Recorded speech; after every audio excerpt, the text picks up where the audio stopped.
Mohon maaf Pak, mengganggu waktu Bapak sebentar. Begini, saya ada tugas dari CGT Angkatan 9 tentang mewawancarai kepala sekolah terkait praktik pengambilan keputusan. Bolehkah saya mengajukan beberapa pertanyaan nanti kepada Bapak? Sangat boleh Bu. Mudah-mudahan saya bisa menjawab apa yang ditanyakan nanti. Monggo Bu. Terima kasih Pak, langsung saja nggih. Selama Bapak menjadi kepala sekolah di SD Negeri 1 Tinggarwangi ini, adakah suatu masalah yang Bapak hadapi sebagai pemimpin di mana masalah itu menimbulkan dilema dalam penyelesaiannya? Jika ada, bagaimana cara penyelesaian masalah tersebut Pak? Baik Bu, di sekolah tentunya banyak masalah yang terjadi. Nah, di antaranya masalah siswa dengan guru, masalah guru dengan guru, atau mungkin guru dengan guru. Tapi misalnya saya ambil contoh masalah siswa dengan siswa nih Bu. Misalnya adanya kasus siswa berkelahi, kemudian orang tuanya tidak terima dan datang ke sekolah. Tentunya saya sebagai pemimpin atau kepala sekolah akan segera turun tangan untuk mengatasi masalah tersebut. Mengapa saya harus turun tangan? Karena saya khawatir masalah tersebut akan merembet ke pihak yang berwajib. Jadi menurut saya merasa perlu untuk segera turun tangan menangani masalah tersebut Bu. Oke. Dari permasalahan itu, apa keputusan yang Bapak ambil? Baik Bu. Tentang masalah murid yang berkelahi, katakanlah mereka pasti akan sama-sama mengaku benar, padahal tentunya ada yang benar, ada yang salah. Nah, pada kasus ini saya akan menanyakan terlebih dahulu kepada murid yang berkelahi, dan kami atau saya juga berusaha untuk menyelidiki. Nah, nanti selaku kepala sekolah atau selaku pemimpin, tentunya saya akan menentukan kebijakan mana siswa yang berbohong, mana siswa yang jujur, dan dalam waktu penyelidikan tentunya dengan waktu yang berbeda antara siswa yang satu dengan siswa yang satunya. Saya punya strategi agar dalam mengatasi hal tersebut bisa mendapatkan kejelasan yang pasti dari kasus tersebut. Mana yang benar, mana yang jujur, kemudian mana yang salah atau mana siswa yang berbohong. Dan kami pun nantinya tidak segan untuk melakukan teguran. Begitu Bu. Oke. Dari apa yang tadi Bapak sampaikan, menurut saya keputusan Bapak yang tadi sudah diambil sudah sangat solutif. Jadi dari modul yang saya pelajari yang terdapat di pendidikan guru penggerak ini, yaitu ada 2 jenis dilema Bapak, yang merupakan dilema kebenaran melawan kebenaran, dan juga bujukan moral yang merupakan kebenaran lawan kesalahan. Nah, ini menurut Bapak, bagaimana Bapak dapat mengidentifikasi masalah atau kasus yang Bapak hadapi itu, mana yang merupakan dilema etika atau mana yang merupakan bujukan moral itu Pak? Monggo. Ya. Untuk menentukan 2 jenis masalah itu termasuk dilema etika atau dilema moral, tentunya saya harus melihat dulu kasusnya. Jika kasus tersebut menyangkut masalah hukum, maka menurut saya itu masuk ke dalam beban moral. Tapi jika kasus tersebut yang kami hadapi memiliki kriteria, misalnya anggap saja mereka sama-sama benar, maka menurut saya termasuk pada dilema etika. Begitu, Bu. Nah, jadi bagaimana Bapak menjalankan pengambilan keputusan di sekolah? Terutama ini untuk kasus-kasus di mana ada dua kepentingan yang sama-sama benar atau sama-sama mengandung nilai kebajikan, Pak. Oke. Tentunya saya harus mengambil keputusan itu berdasarkan nilai kebajikan yang harus saya miliki. Mengapa? Karena dengan menjunjung nilai kebajikan seperti keadilan, kemudian kemanusiaan, maka saya yakin kebenaran akan mengikutinya. Begitu, Bu. Kemudian langkah-langkah atau prosedur seperti apa yang biasa Bapak lakukan selama ini? Langkahnya yang pertama tentunya dalam menyelidiki kasus itu tentunya kita selidiki satu persatu, kemudian kita juga harus punya strategi khusus, Ibu, untuk mengatasi masalah tersebut. Mengapa kita punya strategi khusus? Ya agar mendapatkan suatu kejelasan bahwa dari kasus tersebut akan diketemukan mana siswa yang benar, mana siswa yang salah. Gitu ya, Pak. Sekarang hal-hal apa saja yang selama ini Bapak anggap efektif dalam pengambilan keputusan pada kasus-kasus atau permasalahan dilema etika ini, Pak? Yang menurut saya efektif untuk mengatasi kasus, yang pertama kita harus memberikan himbauan terlebih dahulu. Kepada siapa? Tentunya kepada siswa atau kepada guru. Nah, selain himbauan, yang lebih penting lagi adalah komunikasi. Komunikasi dengan siapa? Komunikasi dengan guru, komunikasi dengan siswa, kemudian komunikasi dengan wali murid. Bahkan jika diperlukan, kita bisa komunikasi dengan atasan kita, yaitu pengawas di Korwilcam. Insya Allah dengan berkomunikasi dengan baik, dengan memberikan himbauan dalam mengatasi masalah atau kasus, kita akan lebih mudah. Berarti kuncinya harus ada komunikasi, Pak. Betul, Bu. Baik. Hal-hal apa saja yang selama ini menjadi tantangan Bapak? Tantangan bagi Pak Mariono dalam pengambilan keputusan pada permasalahan dilema etika ini, Pak. Oke. Tentunya tantangan pasti ada ya, Bu. Tentunya hal yang paling efektif saja kadang tidak tepat. Nah, untuk tantangan itu manakala dari kasus hukum ada, merambah ke kasus hukum itu merupakan tantangan bagi saya. Okay. Nah, kemudian tidak adanya keterbukaan kondisi dari satu pihak, jadi sama-sama menang-menangan, Bu. Nah, itu tantangan. Nah, jadi dalam kasus dilema etika ini dibutuhkan keterbukaan dari semua pihak, sehingga tantangan-tantangan itu dapat kita atasi. Harus ada keterbukaan dari semua pihak, ya, Pak. Betul, Bu. Ya.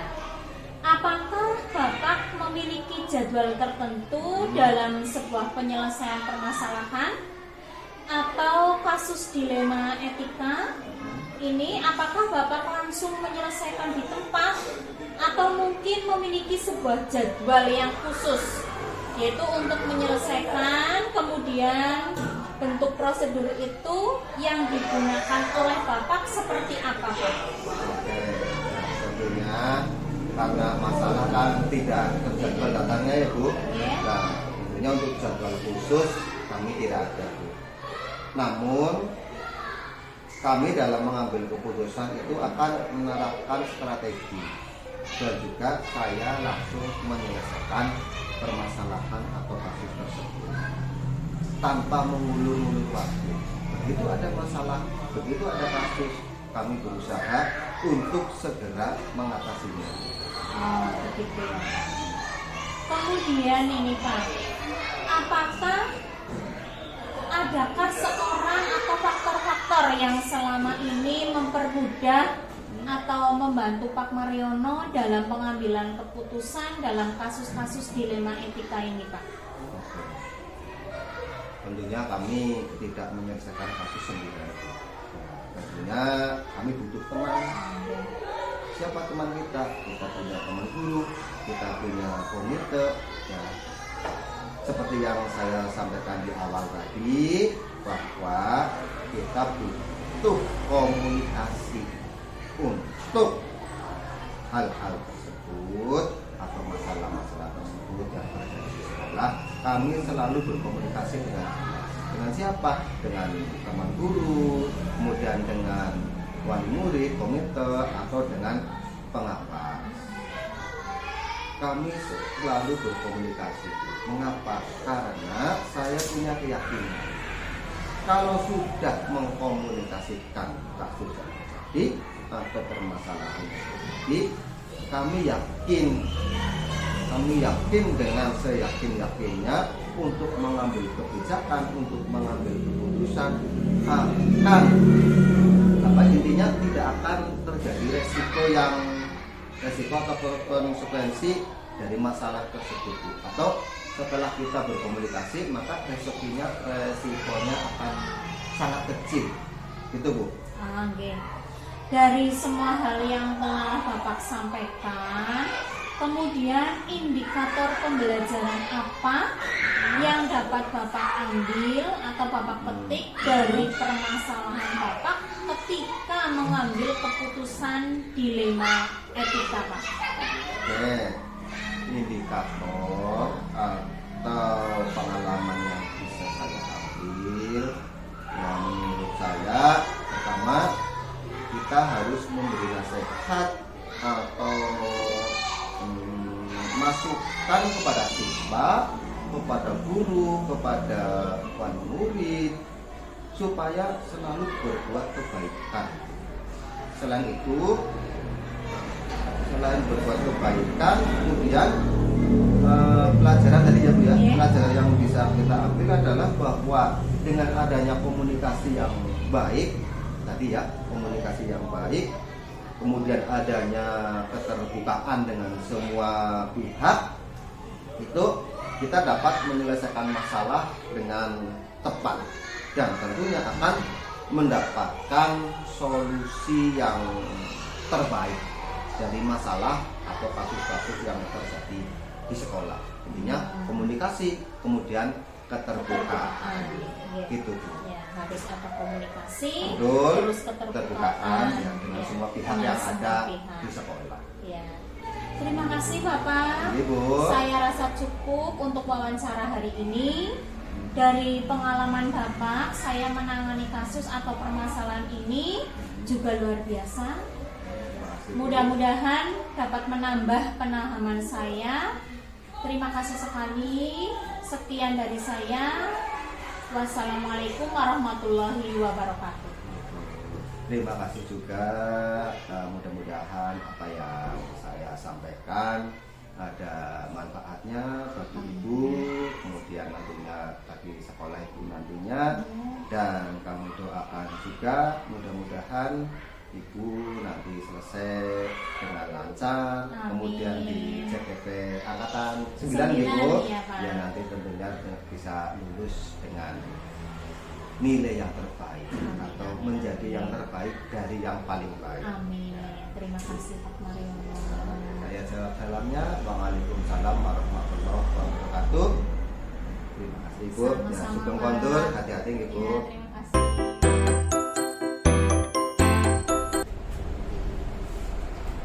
Assalamualaikum Bu Tati. Waalaikumsalam Bu Muji. Maaf mengganggu waktu Ibu. Saya ada tugas dari program Guru Penggerak Angkatan 9, yaitu untuk mewawancarai kepala sekolah terkait praktik pengambilan keputusan. kepada Ibu? Tentu saja boleh Bu, silahkan. Insya Allah saya akan membantu menguji. Ini langsung saja nih Bu. Monggo, ya Bu. Selama Ibu menjadi kepala sekolah di SD Negeri 1 Bantar ini, adakah satu masalah yang Ibu hadapi sebagai pemimpin, di mana masalah itu menimbulkan dilema dalam penyelesaiannya? Jika ada, bagaimana cara penyelesaiannya untuk mengatasi masalah tersebut, Bu? Ini ya Bu Muji, soal akan saya jawab satu-satu ya. Untuk dari awal saat saya masuk ke sekolah SDN 1 Bantar ini, masalah yang menurut saya cukup penting sebagai kepala sekolah dan harus saya atasi dan segera adalah terkait dengan pengelolaan SDM. Di antaranya adalah etos kerja yang masih kurang, kemudian dalam pengelolaan pembelajaran, kemudian kedisiplinan, itu ada efek langsung kepada siswa dari sisi kedisiplinan guru yang masih kurang, maka akan berimbas kepada penanaman disiplin bagi siswa. Di antaranya itu masalah yang saya hadapi Bu. Kemudian dalam penyelesaian masalah tersebut, saya atasi lebih dulu pengelolaan SDM. Itu yang pertama, dengan pendekatan personal. Meskipun itu melibatkan semua guru ya Bu. Kemudian pendekatan personal dalam arti begini Bu. Dalam arti kita itu mengadakan rapat. Saya lebih dulu menyampaikan bahwa ini evaluasi bagi kita semua, sehingga yang dituju bukan secara personal tetapi berupa kelompok. Selanjutnya dengan memotivasi semua teman-teman saya di SDN 1 Bantar, mengajak meningkatkan untuk kinerjanya, meningkatkan dedikasi yang tinggi dalam pengelolaan pembelajaran, dalam setiap tugas yang ada hubungannya dengan fungsi utama sebagai guru. Kemudian juga selain disampaikan dalam kegiatan forum resmi berupa rapat, saya juga mengadakan pendekatan secara personal seperti itu. Begitu ya Bu. Yang utama Ibu mengadakan pendekatan personal, ya. Meskipun dilaksanakan dalam rapat ya. Berarti tadi yang sudah disampaikan oleh Ibu dari permasalahan tadi, Ibu sudah berupaya mengambil keputusan untuk menyelesaikan masalah yang terjadi. Luar biasa sekali Bu Tati. Dari apa yang tadi Ibu sampaikan, menurut saya itu yang Ibu ambil sudah benar-benar solutif Bu. Jadi dari modul pendidikan guru penggerak yang saya pelajari, bahwa ada dua dilema, jenis dilema Ibu, diantaranya dilema etika, itu yang merupakan dilema kebenaran melawan kebenaran, dan juga bujukan moral, yaitu merupakan kebenaran melawan kesalahan. Nah, di sini menurut Ibu, bagaimana Ibu dapat mengidentifikasi kasus atau masalah tadi yang Ibu hadapi, mana yang merupakan dilema etika ataupun merupakan bujukan moral Bu? Berdasarkan masalah tadi ya Bu, yang saya itu gambarannya itu seperti kendala yang saya hadapi di sekolah, dapat saya kategorikan itu termasuk dilema etika. Karena dalam penyelesaian permasalahannya yang saya hadapi memang berhadapan dengan kebenaran, tapi bahwa kita bekerja sebagai ASN, maka ada rambu-rambunya. Nah, kemudian di satu sisi kita juga harus tetap berpedoman pada aturan tersebut Bu. Baik Bu. Jadi selanjutnya, bagaimana Ibu menjalankan pengambilan keputusan tadi di sekolah, terutama untuk masalah-masalah yang dimana ada dua kepentingan di situ yang sama-sama benar atau sama-sama mengandung nilai kebajikan Bu? Untuk pengambilan keputusan, saya itu lebih mengedepankan kepada nilai kebajikan Bu. Karena di situ ada kejujuran, kemudian ada ketulusan, keikhlasan kita bekerja, ada tanggung jawab juga.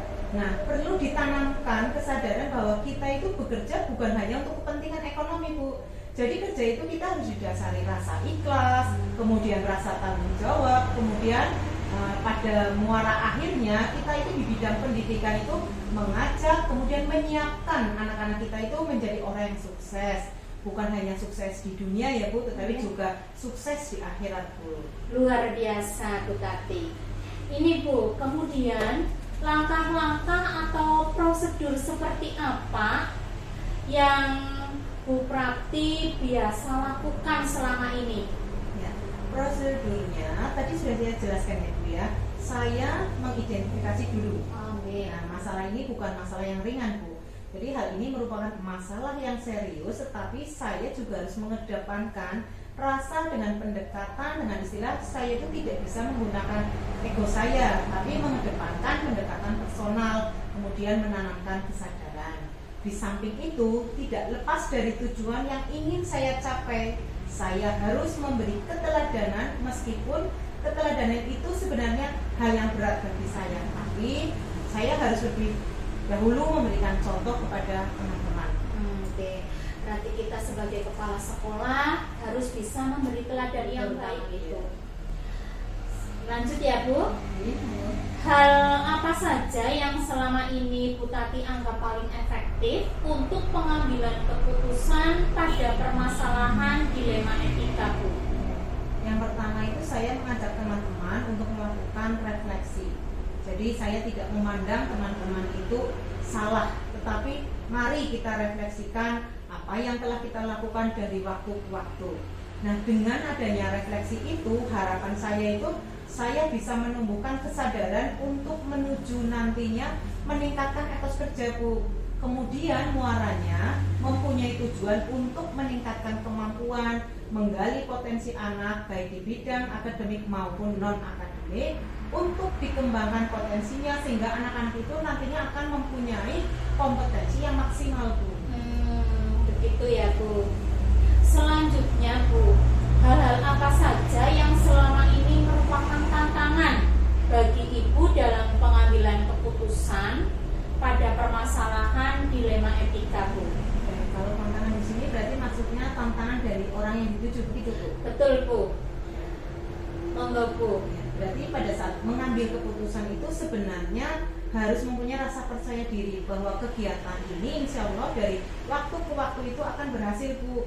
Kemudian dorongan dari diri bahwa situasi seperti ini tidak bisa dibiarkan, harus ada perubahan dari waktu ke waktu ke arah yang lebih baik. Tentu saja reaksi dari teman-teman kan tidak serta-merta langsung menerima Bu, tapi saya juga tidak menutup mata jika ada masukan dari teman-teman. Bagus sekali Bu Tati. Nah, selanjutnya apakah Bu Tati itu memiliki sebuah jadwal tertentu Bu dalam sebuah penyelesaian masalah dilema etika? Kemudian apakah Ibu langsung menyelesaikan di tempat atau memiliki sebuah jadwal khusus untuk menyelesaikannya? Kemudian bentuk atau prosedurnya itu seperti apa yang Ibu lakukan? Nah, untuk penyelesaian masalah pengelolaan SDM itu kan bukan waktu yang singkat ya Bu, sehingga bisa saya targetkan dalam waktu 4 tahun. Nah, 4 tahun ke depan ini mudah-mudahan bisa tercapai apa yang saya gambarkan. Kemudian hal-hal kecil yang harus saya lakukan secara bertahap untuk meningkatkan kedisiplinan, etos kerja guru, saya membuat jadwal piket Bu. Jadwal piket itu berfungsi untuk memandu siapa yang harus melaksanakan tugas piket, menyambut siswa, kemudian untuk yang jadwal secara berkala ini berupa pembinaan di dalam rapat. Seperti itu. Begitu ya Bu. Terima kasih Ibu. Ini masih ada beberapa lagi, nggak apa-apa ya Bu Tati? Di sini adakah seseorang atau faktor-faktor yang selama ini mempermudah atau membantu Ibu dalam mengambil keputusan dalam permasalahan dilema etika Bu?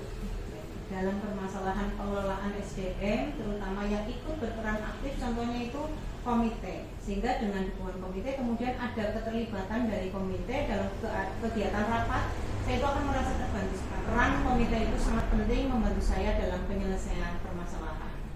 Begitu ya Bu, komite itu sangat membantu berarti.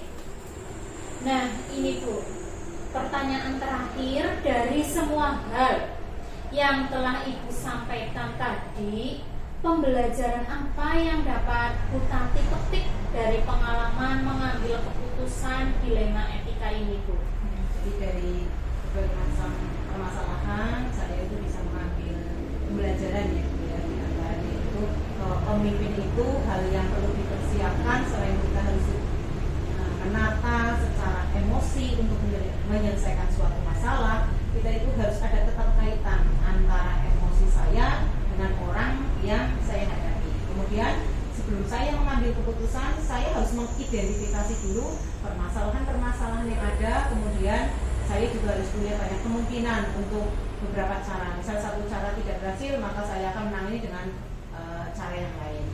Nah, dengan cara ini nantinya akan ditemukan kendala dalam pelaksanaannya. Mungkin saya perlu menyiapkan alternatif yang lain. Oh begitu. Berarti pertama perlu adanya identifikasi terlebih dahulu ya Bu. Terima kasih Bu Tati. Saya rasa cukup untuk wawancara hari ini. Dari pengalaman Ibu, saya saat menangani permasalahan dilema etika ini sungguh luar biasa sekali Bu. Terima kasih. Sekian dari saya. Apabila saya sudah mengganggu waktu Ibu, saya mohon maaf yang setulus-tulusnya Ibu. Sekian. Wassalamualaikum warahmatullahi wabarakatuh. Waalaikumsalam warahmatullahi wabarakatuh. Saya juga mohon maaf ya Bu Muji, Sama-sama, jika Bu. mungkin jawaban saya tidak sesuai dengan apa yang panjenengan harapkan ya.